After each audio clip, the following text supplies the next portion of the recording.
Good morning friend. आज हम समीकरण को संतुलित करना सीखेंगे कि जो रसायन विज्ञान में समीकरण दिए जाते हैं उन्हें कैसे संतुलित किया जाता है, कैसे बैलेंस किया जाता है। तो कोई भी समीकरण हो, रासायनिक समीकरण हो, उसमें होता क्या है, उसमें क्रिया कारक होते हैं, ये क्रिया कारक अब क्रिया करने के बाद क्रियाफल बनाते हैं। इसे कहा जाता है रिएक्टेंट और ये होता है प्रोडक्ट।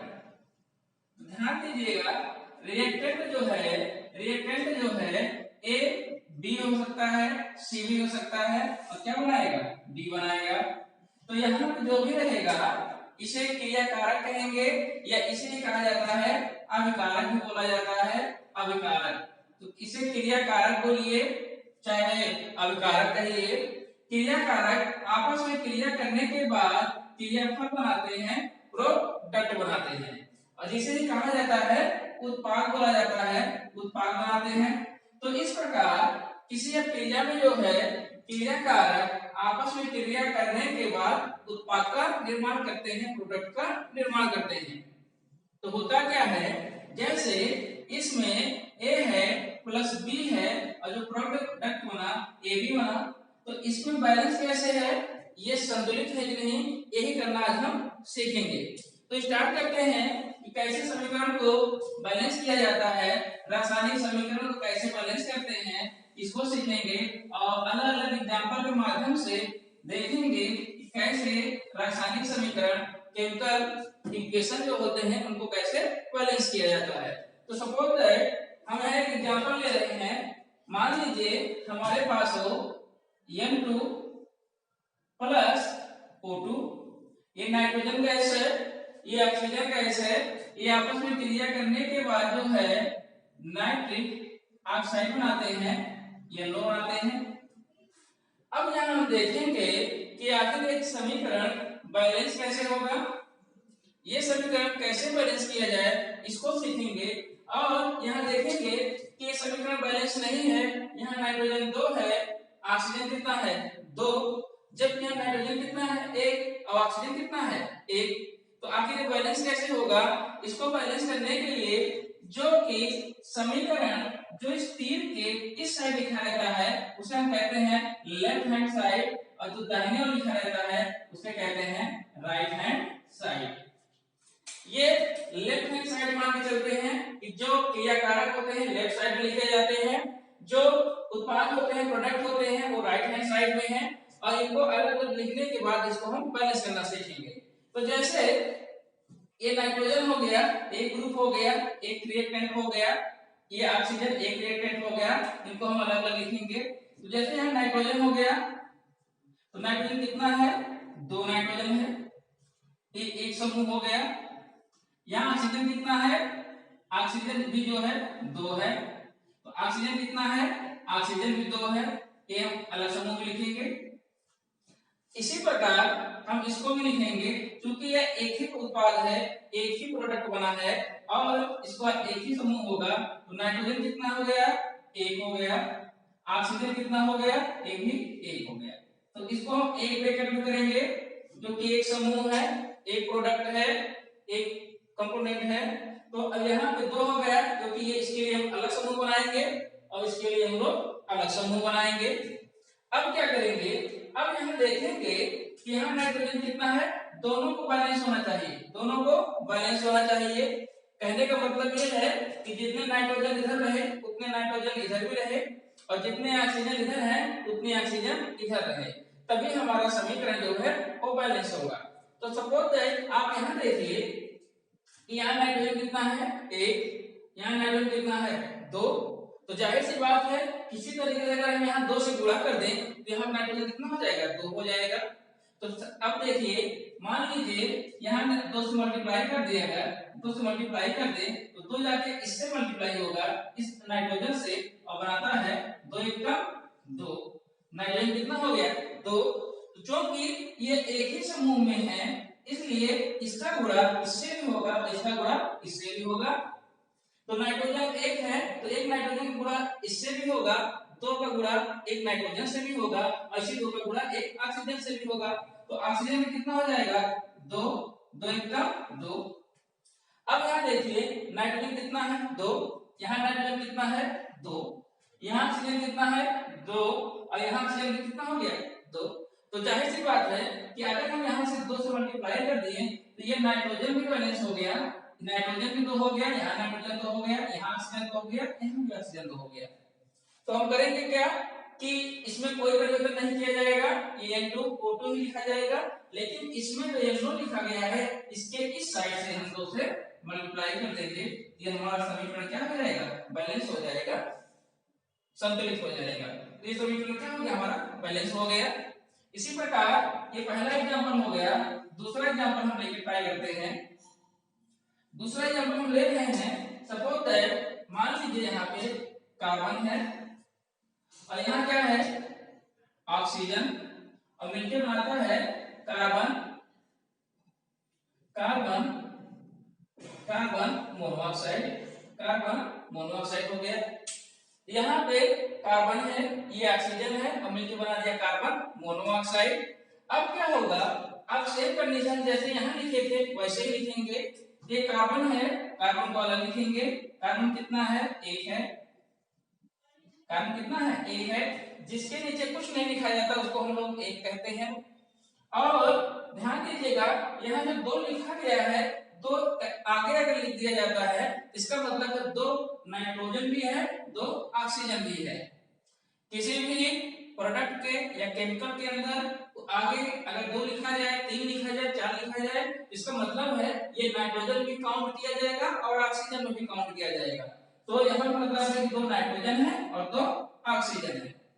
तो यहाँ देखेंगे तो कार्बन कितना है 1 है, ऑक्सीजन कितना है, अलग अलग समूह बनाएंगे, ये अलग समूह हो गया, ये अलग समूह होगा। तो ऑक्सीजन कितना है 2 है, तो ऑक्सीजन 2 है और कार्बन 1 है। जहां कुछ नहीं लिखा जाता वहां हम 1 मानते हैं, लिखते नहीं है लेकिन जानते रहते हैं कि यहाँ 1 लिखा गया है। तो कार्बन कितना है 1, ऑक्सीजन कितना हो गया 2, इसको भी ब्रैकेट में कर दीजिए। अब इसको बैलेंस करने का प्रयास करेंगे तो यहाँ क्या हो गया कार्बन मोनोऑक्साइड, तो कार्बन कितना हो गया यहाँ पे 1 ही है, ऑक्सीजन कितना है 1 ही है। अलग अलग लिखेंगे लेकिन क्योंकि समूह 1 ही है, एक ही प्रोडक्ट है, एक ही ग्रुप है, इसीलिए एक ही ब्रैकेट में लिखा जाएगा। तो यहाँ पे अब देखेंगे कि यहाँ कार्बन कितना है 1, ऑक्सीजन कितना है 1, लेकिन यहाँ कार्बन 1 है, ऑक्सीजन कितना है 2। तो कार्बन कार्बन तो बैलेंस है लेकिन ऑक्सीजन बैलेंस नहीं है। यहाँ 2 है, यहाँ कितना है 1 है। तो अगर हम इसे 2 से मल्टीप्लाई कर दें, अगर 2 से मल्टीप्लाई कर दें, गुणा कर दें, तो होगा क्या कि ये 2 कार्बन से भी गुणा हो जाएगा, इस 2 का ऑक्सीजन से भी गुणा हो जाएगा। तो होगा क्या कि जब 2 का कार्बन से गुणा होगा, 2 1 कम 2, 2 1 कम 2, इसका 2 का गुणा इस 2 का गुणा पहले एक कार्बन से होगा, क्योंकि 2 अगर आगे लिखा गया है एक ही समूह है तो इसमें भी गुणा होगा, इसमें भी गुणा होगा। अगर ये इसमें गुणा हुआ तो 2 1 कम 2, और इसमें गुणा हुआ तो 2 1 कम 2। तो यहाँ पे देखेंगे कार्बन भी 2 हो गया, ऑक्सीजन भी 2 हो गया, तो 2 कार्बन 2 ऑक्सीजन हो गए। अब तो यहाँ कार्बन कितना हो गया 2, ऑक्सीजन कितना हो गया 2, लेकिन यहाँ क्या है ऑक्सीजन तो 2 ठीक है लेकिन कार्बन कितना है 1 ही है। तो यहाँ पे क्या करिए आप 2 से मल्टीप्लाई कर देंगे, गुणा कर देंगे, तो यहाँ भी कार्बन कितना हो जाएगा 2। अब देखेंगे बैलेंस ये कार्बन कितना हो गया 2, ऑक्सीजन कार्बन यहाँ 2 है, यहाँ भी कार्बन क्या है 2 है, यहाँ ऑक्सीजन क्या है 2 है, यहाँ भी ऑक्सीजन कितना है 2 है, बैलेंस हो गया। लेकिन बैलेंस के लिए हमने क्या किया कि इस ऑक्सीजन में कोई परिवर्तन नहीं किया गया है, लेकिन इस कार्बन में 2 से मल्टीप्लाई कर दिए हैं इस प्रकार। इसी प्रकार देखेंगे कि इस कार्बन और ऑक्सीजन में जो कार्बन मोनोऑक्साइड लिखा है उसके पहले 2 लिखेंगे, जबकि 2 से मल्टीप्लाई किया गया है 2 लिख दिया गया। अब आप देखेंगे कि जो हमारा केमिकल इक्वेशन है वो कंप्लीट है, बैलेंस है। तो यहाँ 2 कार्बन, यहाँ भी 2 कार्बन, यहाँ 2 ऑक्सीजन, यहाँ भी 2 ऑक्सीजन, ये 2 ऑक्सीजन गिना जाता है, 2 ऑक्सीजन तो इस प्रकार हम जो है बैलेंस करना सीख गए। एक एग्जांपल और लेते हैं, एक एग्जांपल और ले लीजिए। सपोज दैट तीसरा एग्जांपल भी ले लीजिए। अब लेंगे, मान लीजिए यहाँ पे हमारे पास H2 है, ये ऑक्सीजन से क्रिया कर रहा है, ऑक्सीजन से क्रिया करने के बाद बनाया H2O। ये हमारे पास इधर हाइड्रोजन है, इधर ऑक्सीजन गैस है, दोनों क्रिया करने के बाद क्या बना है? जल। तो ये समीकरण बैलेंस नहीं है। क्यों नहीं बैलेंस है? क्योंकि हाइड्रोजन 2 है, तो यहाँ हाइड्रोजन 2 है, ये तो ठीक है, लेकिन यहाँ ऑक्सीजन कितना है? 2, और यहाँ ऑक्सीजन कितना है? 1। तो समीकरण बैलेंस नहीं है। कैसे बैलेंस करेंगे? तो इसके लिए कोई नियम लगाएंगे। हाइड्रोजन कितना है? 2 है, तो हाइड्रोजन लिखेंगे ये कितना है? 2 है। ऑक्सीजन लिखेंगे, ऑक्सीजन कितना है? 2 है, इसको भी लिख देंगे। इधर देखेंगे, दोनों को अलग अलग करेंगे। हाइड्रोजन कितना है? हाइड्रोजन लेंगे 2 है, ऑक्सीजन कितना है? ऑक्सीजन 1 है। एक समूह में लिखाएंगे, ये दोनों अलग अलग समूह में लिखाएंगे। अब देखेंगे क्या बैलेंस नहीं है, तो यहाँ हाइड्रोजन तो बैलेंस है, लेकिन ऑक्सीजन क्या है? यहाँ 2 है, और यहाँ ऑक्सीजन कितना है? 1 है। तो यहाँ जाहिर सी बात है, अगर हम यहाँ पे 2 से मल्टीप्लाई कर दें, 2 से गुणा कर दें, तो ये ऑक्सीजन बैलेंस हो जाएगा। लेकिन ये 2 है, ये हाइड्रोजन से भी गुणा होगा, 2 दूनी हो जाता है 4, और ये 2 जब ऑक्सीजन से गुणा होगा आएगा 2 1 कम 2। तो इस प्रकार आप देखेंगे कि यहाँ हाइड्रोजन कितना हो गया? 4 हो गया, ऑक्सीजन कितना हो गया? 2। तो यहाँ भी ऑक्सीजन 2 है, बैलेंस हो गया, लेकिन यहाँ हाइड्रोजन 2 ना होगा, तब कितना हो गया है? 4, और यहाँ हाइड्रोजन कितना है? 2। तो यहाँ क्या करेंगे? हम 2 से मल्टीप्लाई कर देंगे 2 का। जब 2 से मल्टीप्लाई करेंगे, 2 दूनी ये भी हो जाएगा 4। अब समीकरण देखिए, हाइड्रोजन कितना है? 4, यहाँ हाइड्रोजन कितना है? 4, यहाँ ऑक्सीजन कितना है? 2, यहाँ ऑक्सीजन कितना है? 2। तो बैलेंस हो गया, लेकिन बैलेंस के लिए हमने क्या किया? इस ऑक्सीजन में O2 में कोई परिवर्तन नहीं किया गया है, इस हाइड्रोजन में 2 से मल्टीप्लाई कर दिया गया है। और ये जो H2O है, ये समूह है, इसमें भी 2 से मल्टीप्लाई कर दिया गया है। अगर 2 से मल्टीप्लाई कर देंगे, तो हमारा समीकरण क्या हो जाएगा? बैलेंस हो जाएगा। अब हम अगला एग्जांपल लेते हैं, एक एग्जांपल और लेते हैं, थोड़ा सा टिपिकल रहेगा, लेकिन आप जानते रहिएगा। इसको हम हटा दे रहे हैं ऊपर से। अब आप देखेंगे कि जब आयरन लोहे पे जल की क्रिया होती है, वो फेरिक ऑक्साइड बनाता है, जिसे हम लोग जल कहते हैं। तो सपोज दैट ये हमारा हो गया लोहा, या फिर जब से आयरन की क्रिया जल से होती है, H2O से होती है, ये बनाता है फेरिक ऑक्साइड Fe3O4। यह Fe3O4 बनाता है और हाइड्रोजन गैस बाहर निकालता है। तो आखिर समीकरण बैलेंस है कि नहीं, तो चेक करेंगे, तो देखेंगे कि यहाँ पे जो है, यहाँ पे आयरन कितना है? 1, और यहाँ कितना आयरन हो गया? 3। ध्यान दीजिएगा, ये हमारा लेफ्ट हैंड साइड है, ये हमारा राइट हैंड साइड है, और दोनों को क्या होना चाहिए? बैलेंस होना चाहिए, कि जो हमारा लेफ्ट साइड है इक्वेशन और जो राइट साइड है, ये दोनों बराबर रहे। जितने एलिमेंट इधर हैं, उतने ही तत्व एलिमेंट इस साइड भी रहे।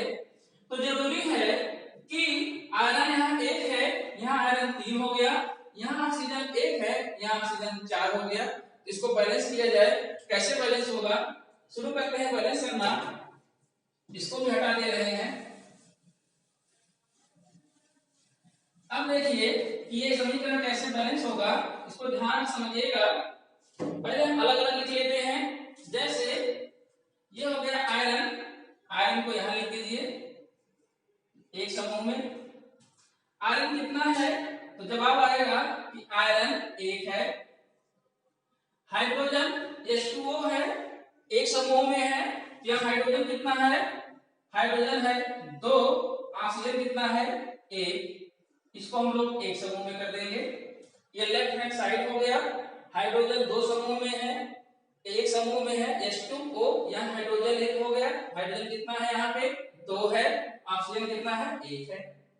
अब इसी प्रकार देखेंगे कि हमको बैलेंस भी करना रहेगा, तो यहाँ Fe3O4 लिखा है, तो इसको भी एक समूह में ही लिखेंगे। तो आयरन कितना है हमारा 3 है, ऑक्सीजन कितना है 4 है। ये दोनों एक ही समूह में जाएगा, एक ही ग्रुप में जाएगा, क्योंकि ये एक ही प्रोडक्ट है, एक समूह में लिखें। इसके बाद यहाँ जो हाइड्रोजन लिखा गया है, ये हाइड्रोजन अलग से लिखा जाएगा और हाइड्रोजन संख्या कितनी है 2 है। अब इसको बैलेंस करिए, कैसे बैलेंस करेंगे, तो एक एक करके बैलेंस करना स्टार्ट करें। तो आप देखेंगे कि यहाँ आयरन कितना है 1, यहाँ आयरन कितना हो गया 3 हो गया। तो अगर हम यहाँ 3 से मल्टीप्लाई कर दें तो हमारा आयरन क्या हो जाएगा बैलेंस हो जाएगा। तो स्टार्ट करते हैं और देखते हैं कैसे बैलेंस होगा। तो यहाँ से अगर 3 से मल्टीप्लाई किए, 3 से गुणा कर दिए, तो 3 से गुणा किए तो ये कितना हो जाएगा, ये आयरन कितना हो जाएगा। तो जवाब आएगा कि ये तो यहाँ मल्टीप्लाई नहीं किया जाएगा, क्योंकि ये तो 3 है, यहाँ कितना है 1 है, मल्टीप्लाई यहाँ करेंगे, क्योंकि ये आयरन 3 है और ये आयरन कितना है 1 है। तो 3 से मल्टीप्लाई अगर हम यहाँ कर दें तो 3 1 का 3 हो जाएगा। गलती से हम यहाँ लिख दिए थे, जबकि हमको यहाँ पे लिखना था। तो 3 से मल्टीप्लाई करेंगे तो 3 1 का 3 हो जाएगा। इसके बाद ये तो मान लीजिए आयरन बैलेंस हो गया। ऑक्सीजन कितना है, यहाँ ऑक्सीजन 1 है, यहाँ ऑक्सीजन कितना है 4 है। तो अगर हम यहाँ पे जो है कितने मल्टीप्लाई कर दें, यहाँ 4 है, यहाँ 1 है, अगर हम 4 से मल्टीप्लाई कर दें तो ये मल्टीप्लाई होगा, क्योंकि एक समूह है पूरा, एक समूह है पूरा, एक समूह है। तो जब समूह है तो पहले ये 4 का मल्टीप्लाई होगा, गुणा होगा हाइड्रोजन के 2 में, तो 2 4 दूनी 8 हो जाएगा, और फिर ये हो जाएगा 4 1 का 4। तो यहाँ पे देखेंगे ऑक्सीजन 4 है, यहाँ भी ऑक्सीजन 4 हो गया, बैलेंस हो गया। लेकिन यहाँ हाइड्रोजन कितना है 2 और यहाँ हाइड्रोजन कितना हो गया 8। तो अगर हम यहाँ कितने से मल्टीप्लाई कर दें, 4 से मल्टीप्लाई कर दें तो हाइड्रोजन कितना हो जाएगा 4 दूनी 8। तो आप देखेंगे कि आयरन जो हम 3 से गुणा किए तो 3 1 का 3 हो गया, तो 3 आयरन इधर भी हो गया और 3 आयरन इधर भी हो गया। उसके बाद हाइड्रोजन देखें तो हाइड्रोजन यहाँ कितना है 2, अब 4 से मल्टीप्लाई की तो 4 दूनी 8 हो गया, हाइड्रोजन इधर भी 8 हो गया, हाइड्रोजन इधर भी 8 हो गया। ऑक्सीजन देखेंगे तो ऑक्सीजन इधर 4 है और इधर भी ऑक्सीजन क्या है 4 है। तो समीकरण क्या है बैलेंस हो गया। लेकिन बैलेंस करने के लिए हम क्या किए हैं, तो बैलेंस करने के लिए हम किए हैं यहाँ भी आयरन ने 3 से गुणा, यहाँ 3 से गुणा कर दीजिए, और इस जो H2O है इसमें कितने मल्टीप्लाई किए हैं 4 से, तो 4 से मल्टीप्लाई कर दीजिए। अब यहाँ देखेंगे यहाँ पे कुछ नहीं किया गया है, किसी से गुणा नहीं किया गया है, यहाँ पे कुछ नहीं करेंगे। और यहाँ पे क्या किया गया है 4 से मल्टीप्लाई कर दिया गया है, यहाँ 4। अब देखेंगे तो समीकरण हमारा जो लेफ्ट हैंड साइड है और राइट हैंड साइड है दोनों क्या हो गया बैलेंस हो गया, बराबर हो गया। तभी समीकरण संतुलित माना जाता है जब इस तीर के लेफ्ट हैंड साइड वाला और इस तीर के राइट हैंड साइड वाले दोनों बैलेंस हो जाएंगे, उसे संतुलित समीकरण कहा जाता है। जितने एलिमेंट इधर है उतने एलिमेंट इधर भी रहे। तो यहाँ देखेंगे आयरन 3 है, यहाँ भी आयरन 3 है, यहाँ पे हाइड्रोजन 4 दूनी 8 है, यहाँ भी हाइड्रोजन 4 दूनी 8 है, और ऑक्सीजन कितना है 4 है। ये ऑक्सीजन तो आगे 4 लिखा गया है, इसका मतलब होता है ऑक्सीजन कितना है 4 है, यहाँ भी ऑक्सीजन क्या है 4 है। इस प्रकार हम लोग किसी भी समीकरण को, रासायनिक समीकरण को संतुलित करते हैं। ये नियम और तरीका अपनाया जाता है। धन्यवाद।